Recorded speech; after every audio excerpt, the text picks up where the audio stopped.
آج جمعہ تھا، دن میں جمعہ تھا، اور میں نے نماز جو ہے ہندی پارک کی مسجد میں پڑھی. تو یہ جو ایک بات تھی یہ میرے دماغ میں سوتے بالکل آئی، اور میں بستر چھوڑ کے اور یہ ویڈیو بنا رہا ہوں.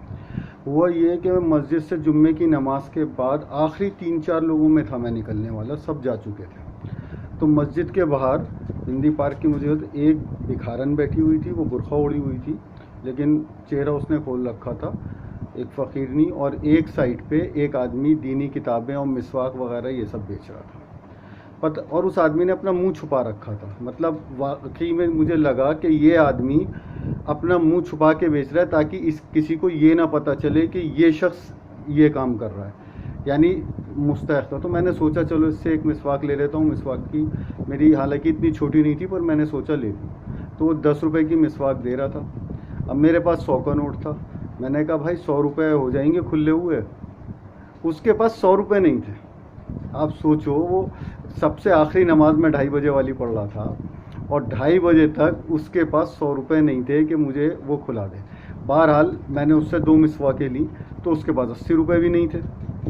تو میں نے اس فقیرنی سے پیسے کھلائے اس لیے کہ مجھے لگا یہ ضرورت مند ہے. تو اس فقیرنی نے جب پیسے کھلا کے دیے تو اس کا تھیلا نوٹوں سے بھرا ہوا تھا. اس نے اس بات کو چیک نہیں کیا پر میں نے چیک کر لیا، اس کا تھیلا پیسوں سے بھرا ہوا تھا اور اس نے مجھے 100 روپے کھلا دیے. میں نے اس کو بھی 10 روپے دے دیے. مدعا یہ ہے کہ ایک آدمی بھیک نہ مانگ کے مسواکیں بیچ رہا ہے اور دین کی کتابیں بیچ رہا ہے، وہ 100 روپے بھی نہیں کما پا رہا. اس کی سیل بھی 100 روپے کی نہیں ہے. 100 روپے کماتا تو شاید 20 روپے گھر لے کے جاتا، اور جو بھیک مانگ رہا ہے اس کے پاس اتنے پیسے ہیں. تو مسلمانوں اس بات کو سوچو کہ جو حلال کی کمائی کرنے بیٹھا ہوا اور عزت سے بیٹھا ہوا اسے چھوڑ کے تم کیا کر رہے ہو. دھیان رکھیے اور ایسے لوگوں کی مدد کریے. اگر ضرورت نہیں ہے تو مسواک خرید کے کسی کو ہدیہ ہی کر دیجیے، دینی کتاب لے کے کسی کو ہدیہ ہی کر لیجیے. لیکن اگر کوئی حلال کمائی کے لیے بیٹھا ہوا ہے اور وہ بھیک مانگنے سے بچنا چاہ رہا ہے آپ کا مومن بھائی، تو اس کی مدد کریے.